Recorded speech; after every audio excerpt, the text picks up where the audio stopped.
Good morning प्यारे बच्चों, मैं हूं आपके एजुकेटर पूर्णिमा। हम करेंगे वर्कशीट नंबर 4। सब्जेक्ट आपका हिंदी है। ये वर्कशीट है 15 अप्रैल की।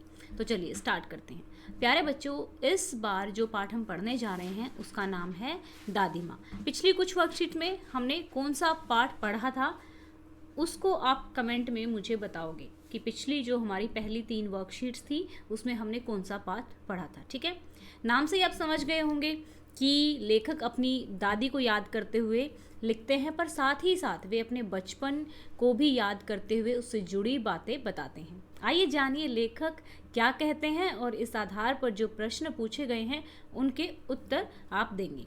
तो उसके लिए हमें क्या करना है, पैराग्राफ को पढ़ना है अच्छे से। तो ध्यान से पढ़ेंगे, ठीक है। और एक और बात मैंने आप लोगों को बताई थी कि जब आप हिंदी पढ़ते हो, अगर आपकी हिंदी कमज़ोर है और आपको मात्राओं में थोड़ा दिक्कत होता है, तो जब पढ़ रहे हो तभी ध्यान से देखो कि छोटी ई की मात्रा कहाँ पे लगी हुई है, बड़ी ई की मात्रा कहाँ पे लगी हुई है, बड़े ऊ की, छोटे ऊ की।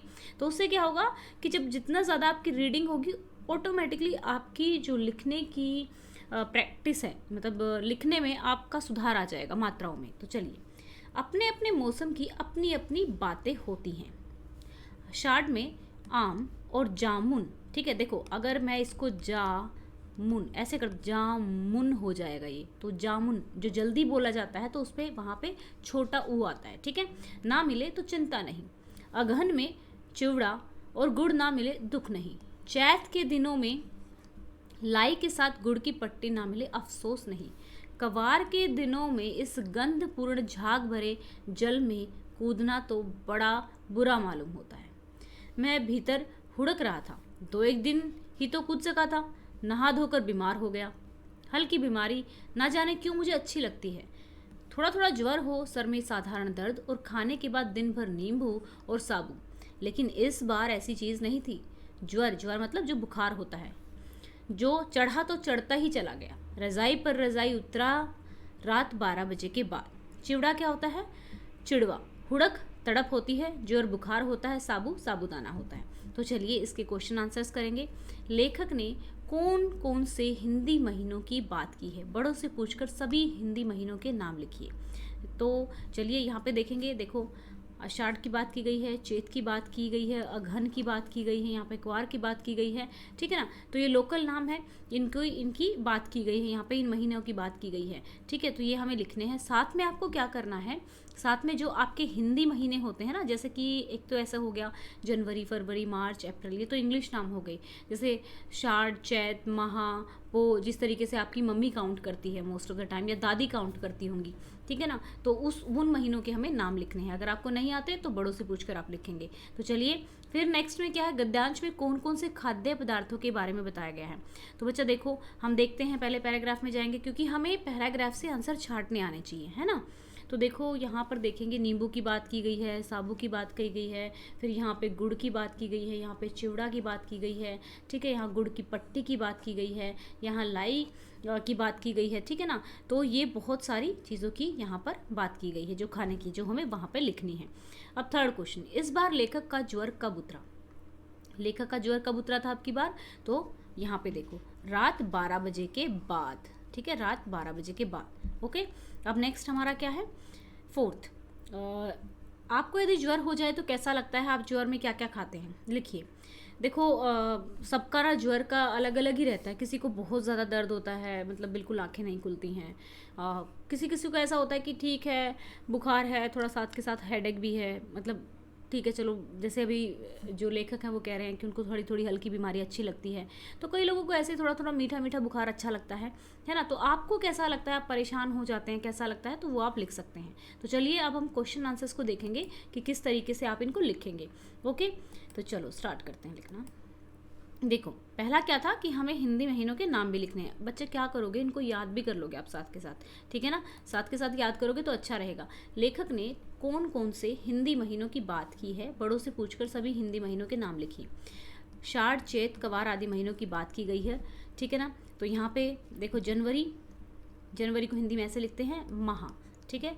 फरवरी फागुन, मार्च चैत, अप्रैल वैसाख, मई जेठ, जून शार्ड, जुलाई श्रावण, अगस्त भाद्रपद, सितंबर आश्विन, अक्टूबर कार्तिक, नवंबर मार्गशीर्ष, दिसंबर पौष। तो इस तरीके से इनको याद भी कर लेना है, ठीक है। तो ये अगर आप अच्छे से याद करेंगे तो आपको आगे तक काम आने वाला है, ठीक है बच्चा। अब हम आगे चलते हैं अपने नेक्स्ट क्वेश्चन पे। गद्यांश में कौन कौन से खाद्य पदार्थों के बारे में बताया गया है। तो आपको ना यहाँ पे देखो ये वाला शब्द कैसे लिखा हुआ है, इसको ध्यान से देखना है। जो मुश्किल शब्द होते हैं उनको अपनी कॉपी में आप लोग अंडरलाइन कर लेंगे ताकि आप उसको ध्यान से देख सकें। जब आपका एग्जाम हो या फिर एग्जाम में याद कर रहे हो, जब हम अंडरलाइन कर लेते हैं तो हमें हमारे माइंड को समझ में आ जाता है कि ये अंडरलाइन किया हुआ है, डेफिनेटली इसमें कुछ इंपॉर्टेंट है, ठीक है ना। जामुन, आम, चिड़वा, गुड़, साबूदाना, ठीक है। देखो साबूदाना ऐसे नहीं बोल रहा ना, साबूदाना, तो देखो बड़े की मात्रा आई है। आदि खाद्य पदार्थों के बारे में गद्यांश में बताया गया है। अब चलते हैं नेक्स्ट पे। लेखक बीमार कैसे हुआ, उसे कैसी बीमारी, ये मारी आ गया यहाँ पे बीमारी आना था, मैं अभी ठीक कर देती हूँ उसको, ठीक है ना। ये हो गया हमारा बीमारी अच्छी लगती थी, ठीक है। लेखक नहाने से बीमार हुआ था, उसको हल्की बीमारी अच्छी लगती थी। ओके, अब चलते हैं नेक्स्ट पे। तो इसको बीमारी को भी इसको ठीक कर लेना, ये आ जाएगा। एक सेकेंड भाई, ठीक है, अच्छी लगती थी। इस बार लेखक का ज्वर कब उतरा। इस बार लेखक का ज्वर रात 12 बजे के बाद उतरा, ठीक है, रात 12 बजे के बाद उतरा, ठीक है ना, यहाँ पे लिख देंगे। अब आ जाएगा नेक्स्ट। आपको यदि ज्वर हो जाए तो कैसा लगता है और आप ज्वर में क्या क्या खाते हैं लिखिए। तो ये आपको खुद ही लिखना है। मुझे ज्वर में मतलब नॉर्मली मुझे जब बीमार होती हूँ मैं, बुखार होता है तो बहुत ज़्यादा थकावट रहती है, कुछ काम करने का मन नहीं करता है। मैं ज्वर में खिचड़ी, दलिया जैसे हल्का खाना खाता हूँ या फिर खाती हूँ, जो भी आपको लिखना है लिख सकते हैं, ठीक है। तो ये हमारे 5 क्वेश्चंस थे जो आपको अच्छे से कर लेने हैं। ओके बच्चों, और आपका जो मैथ में है अभी हम लोगों ने क्या पढ़ा था, मीन, मोड, मीडियन हम लोग पढ़ रहे हैं, है ना। माध्यक और बहुलक हमने पढ़ा था, तो इसी का लाइव सेशन हम करेंगे 1-2 दिन में। तो उसके लिए आप लोग क्या करेंगे, आप जो क्लासेस हैं लाइव क्लास वाली वो ज्वाइन कर लेंगे। जूम एजुकेशन लाइव जो है उसको ज्वाइन कर लेंगे, सब्सक्राइब कर लेंगे, ताकि आपको जब भी मैं लाइव आऊँ वहाँ पे तो आप मुझे ज्वाइन कर सकें। टेलीग्राम जो चैनल है उसका लिंक मैंने डिस्क्रिप्शन में दिया हुआ है, ओके। और आपको चीज़ों को अच्छे से याद करते हुए चलना है। देखो थोड़ा थोड़ा काम है, अगर अभी से याद करते हुए चलोगे तो आपका जब एग्ज़ाम का टाइम आएगा ना तो आपको ज़्यादा मेहनत बिल्कुल भी नहीं करनी पड़ेगी। आप जस्ट बुक खोलोगे, कॉपी देखोगे, यार ये तो मुझे आता है, इस तरीके का हमारा रिवीजन हो जाएगा।